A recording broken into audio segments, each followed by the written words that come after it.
Pomože Bog, braće i sestre, i dobrodošli u jednom novom putovanju. Ovog puta ponovo idemo u Ohrid, jedna od mojih omiljenih destinacija. A ovo je već 3. godina zaredom u kojoj provedemo nekoliko dana u Ohridu. Tada smo mi mislili da će biti zadnji put da ćemo biti u Ohridu, jer od iduće godine ukida se linija između Beča i Ohrida sa Wizz Airom, ali imam novosti. Od maja do oktobra austrijska aerokompanija Austrian Airlines nudi direktnu liniju između Beča i Ohrida. Čim smo stigli u Ohrid, otišli smo do crkve Svetog Nikole Bolničkog. Znam da je zatvorena, ali smo ipak htjeli da se zahvalimo Bogu da smo stigli živi i zdravi u Ohrid. Pošto smo imali dosta vremena prije nego što možemo da uđemo u naš apartman, smo odlučili da popijemo nešto toplo, pa smo i kasnije iskoristili da doručkujemo. Ovo je bio naš pogled iz našeg apartmana. Noćili smo u Vila Lucija. Nema ništa ljepšeg kada odeš na balkon i posmatraš jezero.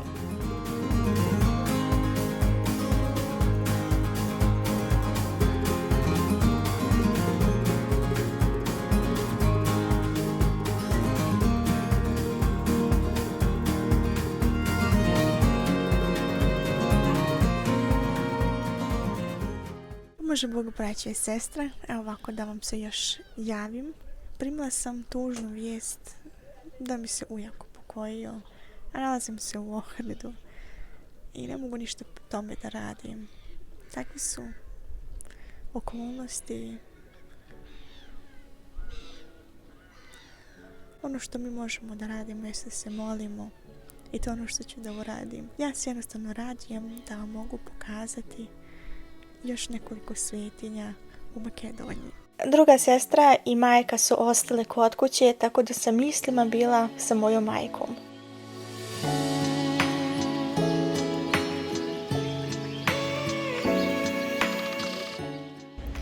Evo sad smo bili ispred crkve Svete Sofije.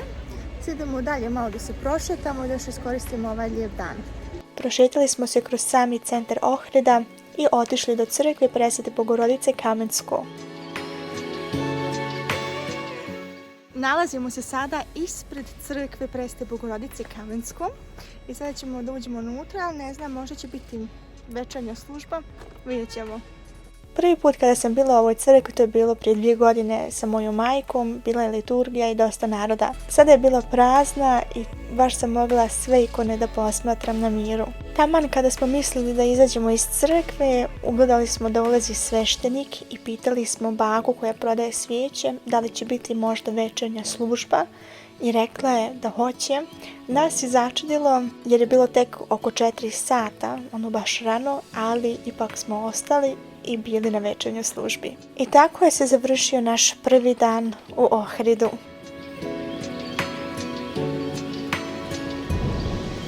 Dobro jutro, evo nas kod luke. Mislili smo danas da idemo sa brodom do manastira Svetog Nauma, ali danas nijedan brod ne vozi, tek sutra ili u petak. Ićemo u petak zato što sutra želimo da idemo sa autom prema Bitoli i prema Prilepu, tako da tek možemo eventualno u petak. Nadam se da će nas primiti, pošto uvijek krajem sezone, to znam iz iskustva, gledaju da prime samo velike grupe. Prošle godine smo imali sreće da čim smo došli u Ohrid, da je išao brod pod broj 1, a pod broj 2 da su nas primili jer su rekli da samo primaju grupe, pošto je krajem sezona.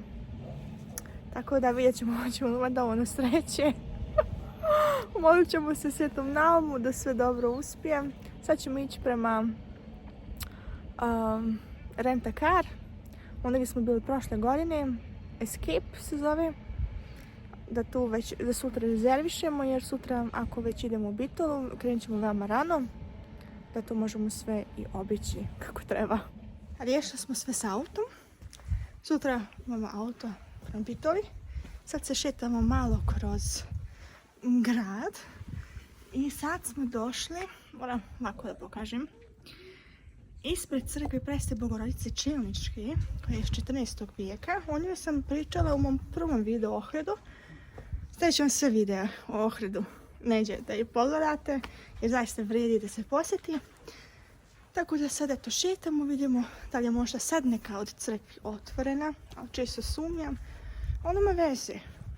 Baš ono i fino da se čovjek malo i prošeta. Ne samo uličicama koje su tipično turističke, nego i malo nešto drugo da se obiđe što je mimo turista. Tata je pronašao skrivenu crkvicu Svetog Kozma i Damjana. Poznate kao je i mala crkva Sveti Vrači. Ne zna se tačno kada je ona podignuta, ali se zna da je freskopis iz 14. vijeka. A jedna od najinteresantnijih činjenica vezana za ovu crkvu jeste da je najpoznatija ikona ovog hrama oslikana na aversu novčanice od 1000 dinara.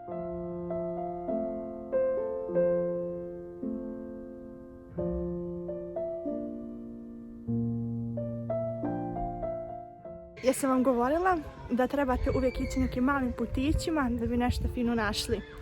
I što smo mi isto to radili i pronašli smo staru crkvu Svetog Damjana, odnosno Svetih Kozma i Damjana.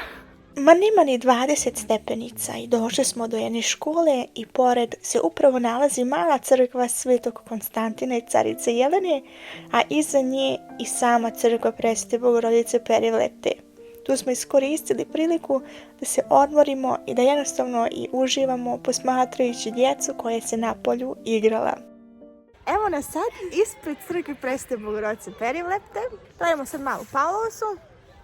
Među vidjeli gdje ćemo dalje, ćemo kod Svetog Klimenta Ohridskog ili nazad i tek predveče kod Svetog Klimenta Ohridskog jer želimo i da idemo pješke prema crkvi Svetog Ivana Kanea, ali to je najljepše zaista predveče tamo ono kad silazi sunce ili zalazi sunce. Joj, ne znam ni ja kako se to kaže. I don't know. Ipak smo odlučili da odemo do apartmana, a usput smo svratili još do Antičkog teatra. Poslije podne sam se srela ispred crkve Svetog Nikole i Gerakomija sa mojom bakom Donkom. Ispričali smo se i ona mi je pokazala novo renoviranu crkvu.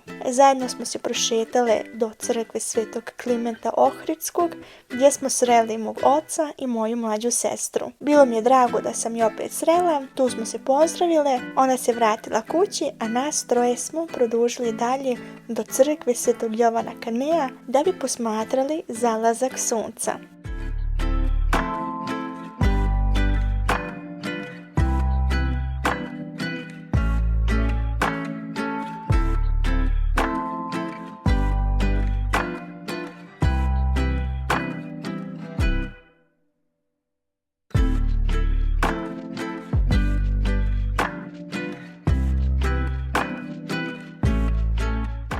Kasnije smo otišli na večeru i tako je završio naš drugi dan u Ohridu.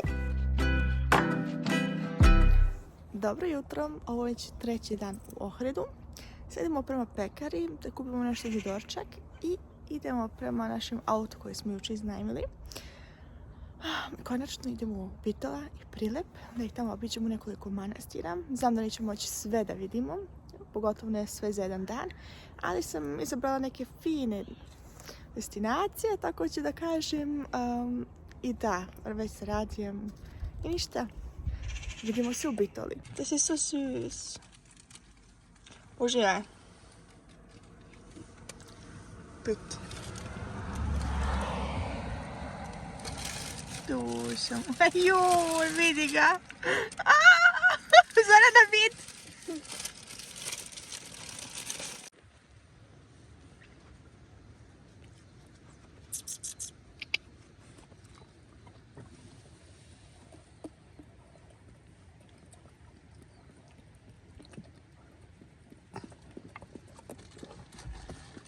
Baš ga jede, pije.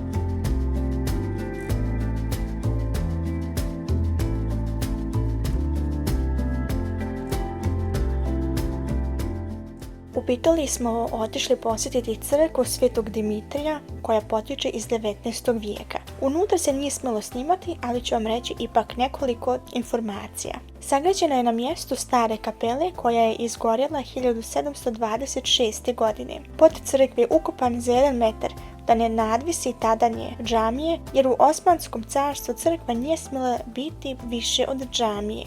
Unutra je toliko lijepa, po meni najljepša pravoslavna crkva u Makedoniji koju sam dosad posjetila. U Bitoli se nismo dugo zadržali i krenuli smo dalje prema Prilipu.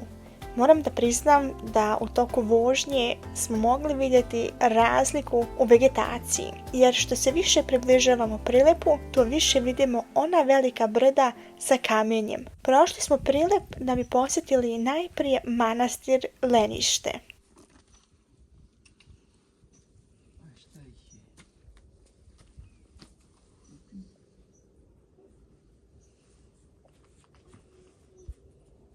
Manastir Lenište je odaljen od Prilipa oko 7 km.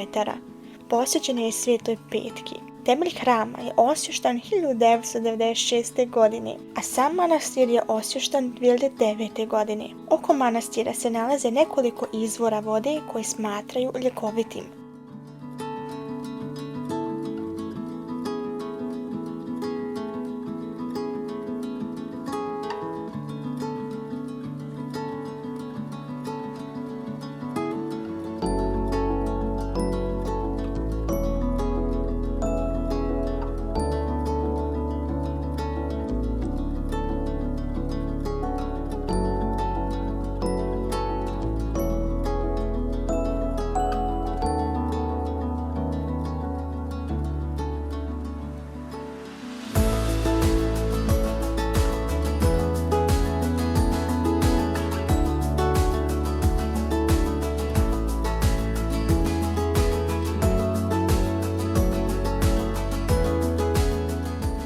Kada smo mi došli u manastir, nažalost nikog od monaštva nismo vidjeli. Samo su nam pružili cukice i mace, društvo. Nakon toga što smo se izmazili sa njima, smo se vratili nazad u centar Prilipa.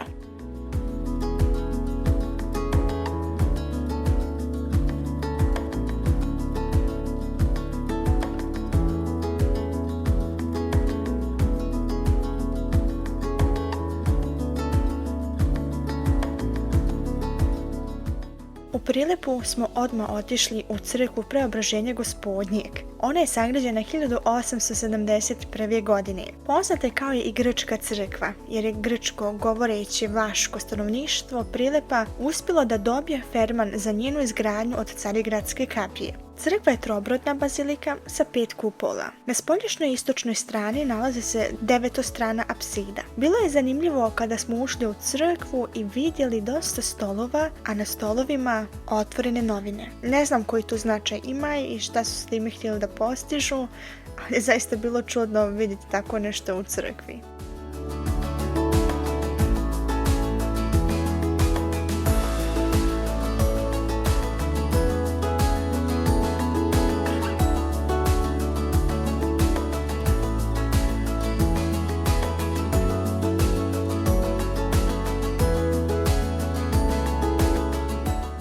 Nakon što smo palili svijeću, smo izašli napolje, vratili se nazad i otišli u sami centar grada, gdje smo vidjeli zvonik. Ovaj zvonik je poznat ne samo zato što je jedan krst skroz gore, nego zato što i stoji krivo. Ali moram da priznam da mi se centar Prilipa nije toliko svidio kao centar u Bitoli, tako da smo odmah krenuli dalje prema manastiru Svetog Arhangela Mihaila, koji je također poznat kao Varoški manastir. Zanimljivo je da se Varoški manastir nalazi u podnožju Markovog grada. Ako niste znali, tu se nalazila tvrđava Kraljevića Marka. Manastir potiče iz 10. vijeka i kao što sam već rekla, posvećen je Svetom Arhangelu Mihailu. Sa obje strane ulaza u crkvu nalaze se freske kralja Vukašina i njegovog sina Kraljevića Marka. Nije se smjelo snimati niti u crkvi, niti svana, tako da vam ljepotu ovog manastira ne mogu pokazati. Uglavnom smo imali priliku da popričamo nekoliko minuta s jednom monahinjom i nakon našeg razgovora smo krenuli dalje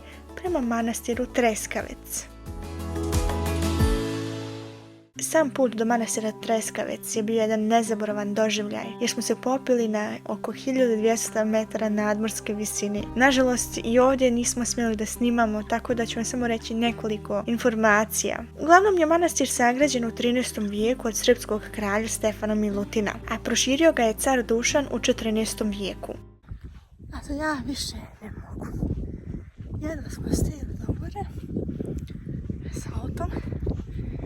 Imamo još nekih 100 metara do manastira. Ali, ne znam se vidi tu dobro, ali gdje smo se popijali. A ovdje je manastir.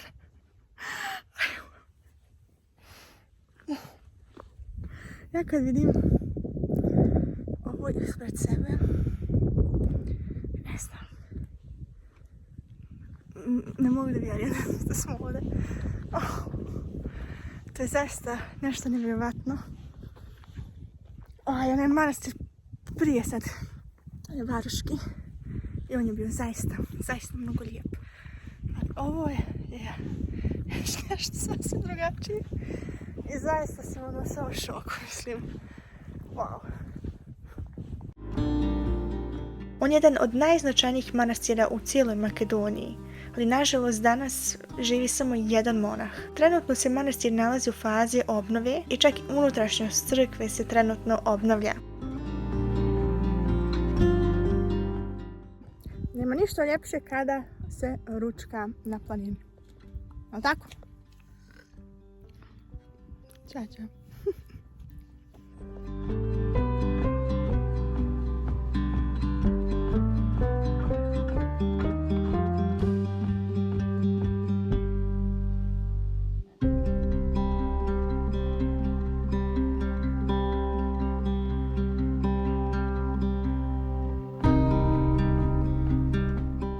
Pred kraj smo još odlučili da svratimo do Prespanskog jezera. On je manji od Ohridskog jezera, ali bez obzira na veličinu, za mene svako jezero čini nešto posebno. Ali moram da priznam da nema ničeg ljepšeg od Ohridskog jezera. I tako je došao sljedeći dan i ostvarila nam se želja da smo sa brodom vozili se do manastira Svetog Nauma Ohridskog.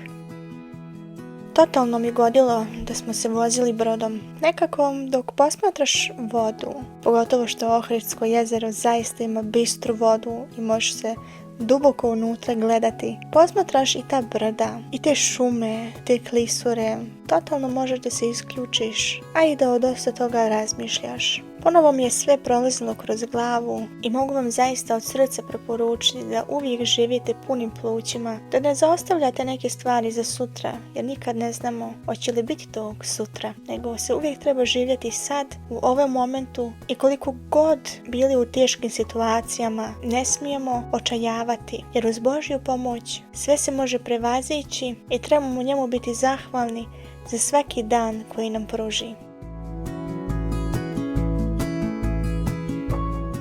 Ovdje vidite manastir Presvete Bogorodice Zahumska. I tako smo stigli u manastir Svetog Nauma Ohridskog i svaki put kada dođem se mnogo radujem da sam na ovome mjestu, jer sam Sveti Naum, to je jedan veliki svetitelj, jedan veliki čudotvorac. Blagodarim da nas je doveo opet u njegov manastir. Nakon što smo proveli nekoliko sati u manastiru, smo se ponovo vratili nazad prema Ohridu. Ovog puta je toliko duvao jak vjetar da smo odlučili da se premjestimo dolje gdje nam neće biti hladno. Naše putovanje u Ohrid se polako završava. Nalazim se ovdje ispred jezera, već je pao mrak, bili smo na službi zbog zadušnica. Bilo je zaista interesantno prisustvovati, jer ja ne znam da li sam ikad bila na nekim zadušnicama, jer to su inače neke stvari za odrasle, tako da nikad nisam ni odlazila na takve događaje, moram da kažem, tako da je bilo interesantno vidjeti to. Ono što mi se zaista mnogo dopalo ovdje kod Makedonaca jeste, oni imaju malu knjižicu i tu upisuju uvijek svoje upokojene srodnike, prijatelje, mislim isto, i tu se onda daje i sveštenik uvijek čita ta imena To kod nas, na primjer, Srba ne znam, makar ja ne znam za to. Kod mi je bilo veoma interesantno i zanimljivo vidjeti tako nešto. Mi inače to napišemo na običan bijeli papir i to je to. Papir se nabaca, ništa se ne čuva, a ovako ti bukvalno imaš od generacije do generacije uvijek imena svojih upokojnih srodnika. Ja samo znam možda 2-3 koljena unazad nekoliko imena od moje porodice, od upokojenih. Tako da je to zaista bilo nešto zanimljivo vidjeti to. I poznala sam se sa Donkom i sa Deda Stavrem. Poznala smo još neke druge ljude. Eto, ako pozdravljam isto i Dedu Stojana. Ako vidi ovaj video, sad čekam još na oca i na sestru. Trebaju da dođu. I onda ćemo da večeramo. I moramo da spremati sve stvari. Jer sutra rano ustajemo i vraćamo se nazad za Austriju.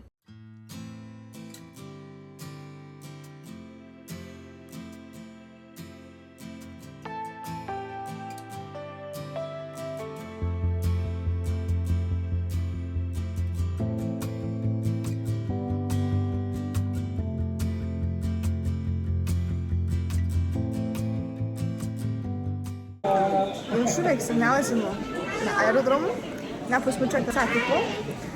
Onda su nam rekli da moramo pođemo unutra, iako je avion već došao i putnici su izišli, ali nama su rekli da moramo dođemo unutra, pa smo čekali tu pola sata.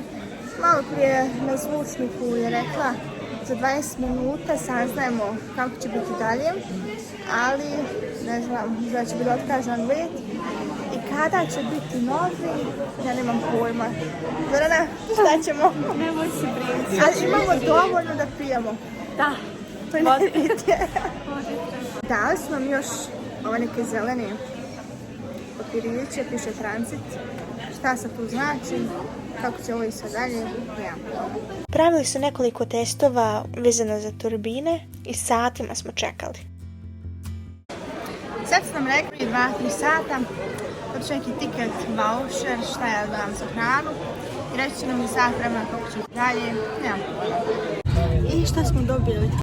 Jednu flašu vodove i ovaj croissant punjeni čokoladom. Wow. Nadam sad smo u avionu i nadam se da će sve biti dobro. Vidjet ćemo. Hvala Bogu, let je protekao bez ikakvih problema i stigli smo živi i zdravi kući svojoj. Nadam se da vam se svidio video, a mi se vidimo u narodnom putovanju. S Bogom, amin.